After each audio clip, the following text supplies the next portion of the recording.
Hey all, Jim from Forage Box TV here. Just made my way to the coast.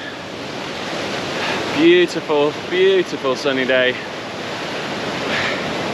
It's not quite the highest tide and lowest tide of the month yet. It's only a day or two away.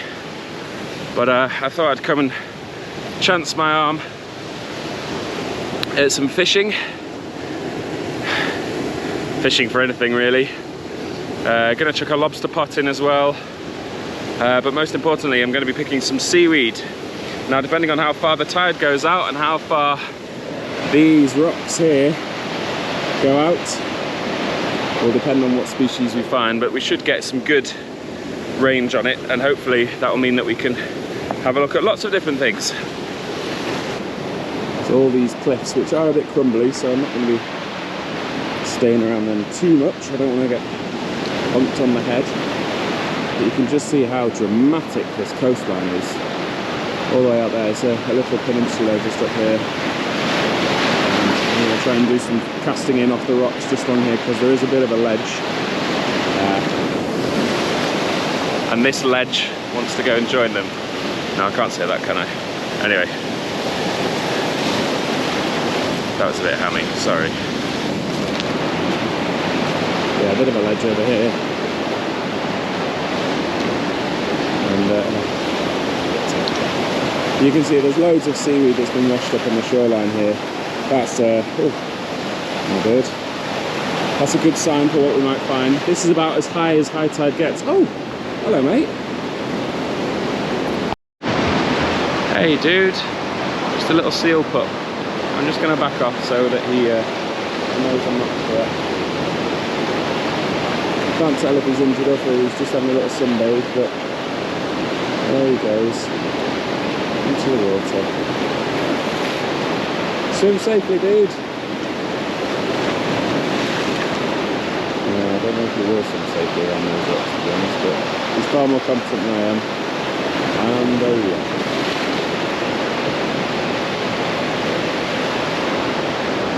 Poor guy was just having a little bask in the sun here.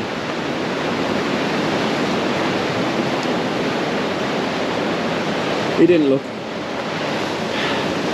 didn't look unwell, so I think he was just having a bit of a sunbathe and we disturbed him, but he went back in and he was fine. Try and tread lightly when you're outdoors, guys. Steering clear of nature, letting it do its thing whilst you can, you know, leaving no trace, all of that. Big part of foraging is, you know, protecting whatever habitats you can, whilst also, you know, being part of nature, so making sure she keeps you well fed. It's quite a dramatic place to fish. I imagine I'll get lots of snags and I'll probably lose a bit of bait, but that's alright. It's more about hanging out here, not too far off high tide.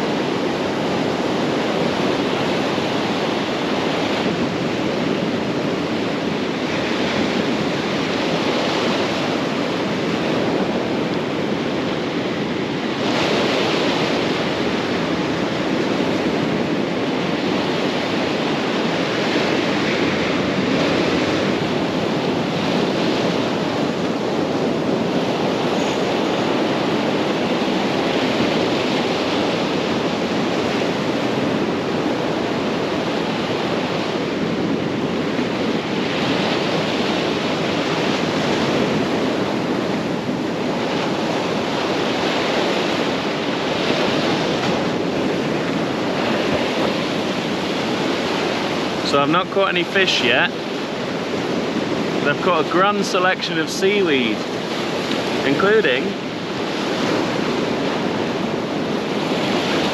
pepper dulse, which is also called sea truffle, because it tastes like truffles.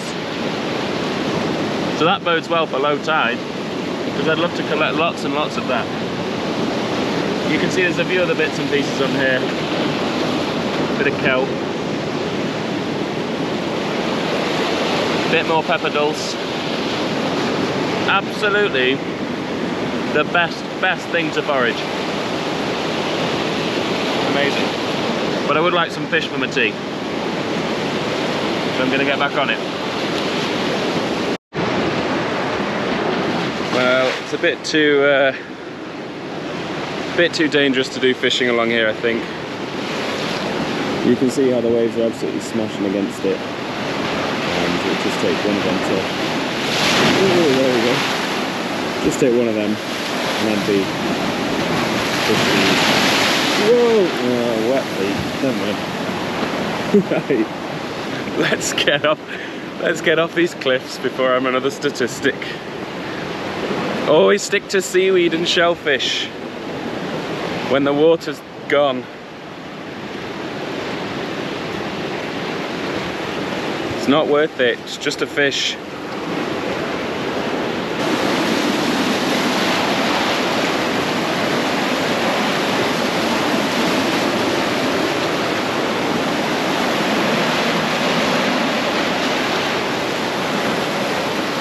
Now. Go.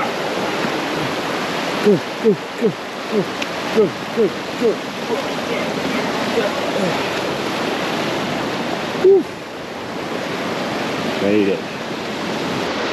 Well, we survived, and now we're just gonna wait. Well, we've come down only a couple of hours after, what time is it? It's only 5 o'clock. Only a couple of hours after high tide. But I've just noticed all this stuff on the beach. And this is kelp, or weed. It's kelp. And I mean, usually, because of the way that the bands of the beach work with the tide, this stuff would usually be way out there at the lowest tide. But because the waves have been so violent today, all of this stuff, you can see, has been ripped out of the ground. So here's an enormous root that's not attached to the floor. So all of this stuff here is probably fresh from today. I can't see anything looking particularly old. And, well, it's all, look how much of it there is. You can see just how dense it all is in here. There's so much of it. Now, because this is washed up, this is all up for grabs. Now, this isn't a particularly appetizing looking piece, but let's have a look around for some stuff. There we go. So it's got this lovely flat frondy stuff, and if I spin you round, just wipe the sand off. Yeah, it's got that, well, it's got a good bite to it.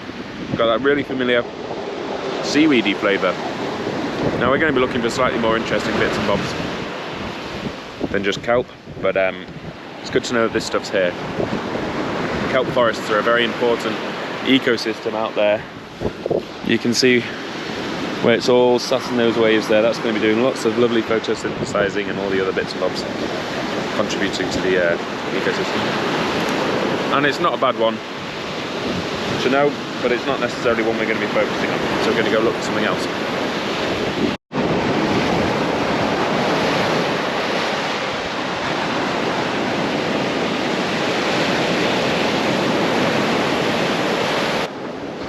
So there's obviously been some storm or violent waves here. It's just down on the floor. There's actually lots of other stuff. So this is that pepper dulse we looked at before. It's got a sort of frondy look to it. I don't know if you can make that out on the video. This is the sea truffle. Now usually this is attached to rocks at about the midpoint on the tidal range, so just a little bit further out than where it is. Nicknamed sea truffle because it tastes so garlicky, truffly. Yeah, just wonderful, powerful umami. Now this stuff is fallen off the rocks. It's a little bit green and sandy, but you can get it so it's lovely and fresh and purple. And that's what we're going to be looking for today.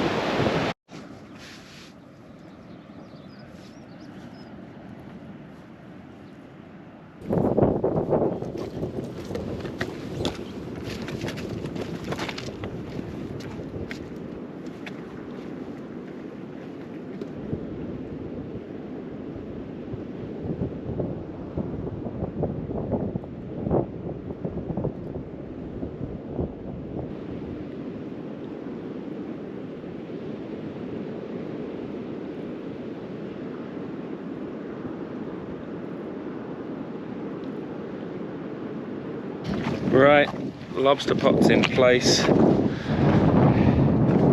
It's a beautiful evening and I'm going up to get my tea, which is not entirely foraged. It's a noodle pot. I might tart it up with some seaweed, but it's going to be a big foraged breakfast instead. Later on I'm going to do some fishing, maybe just after low tide, see what I can get just beyond the breakers. But for now, I'll leave you with my glorious view. How about that, eh?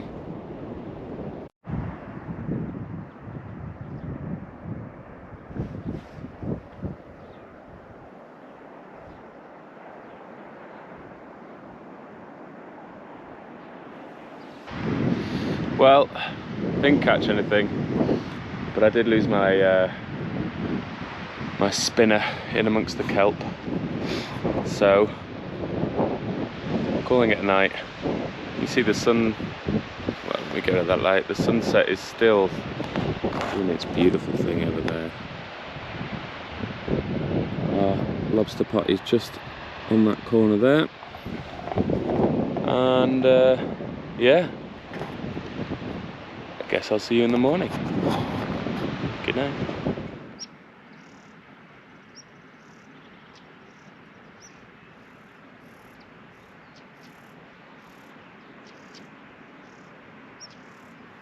Morning, campers.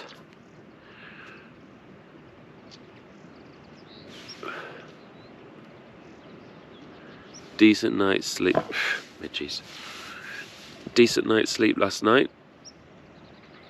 Stay nice and warm. Just woke up to the sound of the sea and with a bit of plan. I must be sat where all the midgies are at the moment. Woke up with a bit of a plan. I've got to go down and check the lobster pot and think about getting some breakfast on.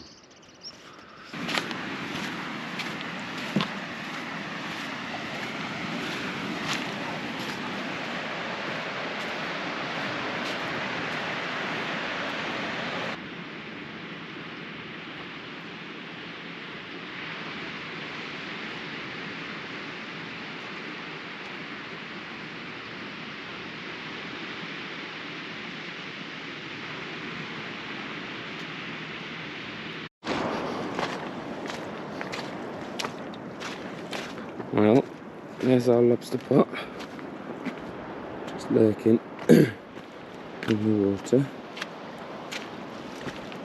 Doesn't look like it's overflowing.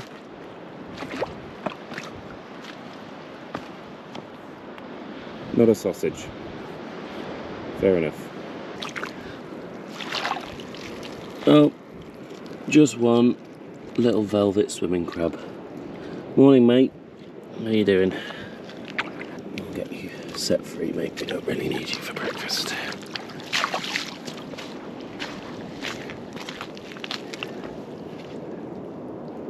Hey, dude. Time to go free. Made it back up to my tent, or tarp, camp, having climbed back up these cliffs, which is hard going. Don't know if you can make him out, but there's a young lad down there picking winkles for his lunch, because he's got himself a day off, and I'm quite envious. Anyway, gonna make some breakfast. It's gonna be just a noodle packet with some seaweeds that I found, and I'll have a look at what they are. Seaweeds are lovely and meaty and umami tasting, so it'll be a bit like having meat in my noodles. Alright then, let's have a look in our bucket what we found. So this is called dulse. Now, I've kept it in the water so it rinsed off a bit because it can get a bit sandy. But it's got this lovely, like fingers almost, hanging off that central bit, so that'll all go in our pan. I also found this absolute beast. This is sugar kelp. Sugar kelp is, well, called sugar kelp for, probably because it's sweet and contains sugar, but it gets used in gin distiller as a gin botanical. And then we've also seen, oh, here you go. So this is how dulse grows. It lives on other seaweeds, look. So this is just a stem from a bit of kelp that I found on the beach, and growing on it was all this lovely dulse. So this dulse will go in our pan. And finally we have pepper dulse, which is what we talked about before. That's this little fronds you can see here, almost like little Christmas trees really, if I show against my hand maybe. That's not it. There we go.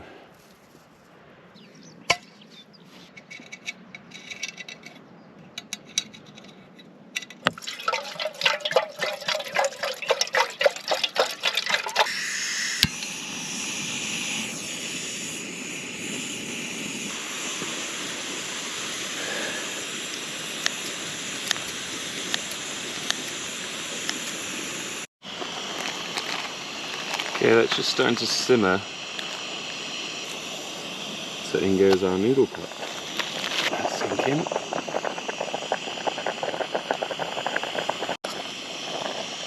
It's looking pretty good.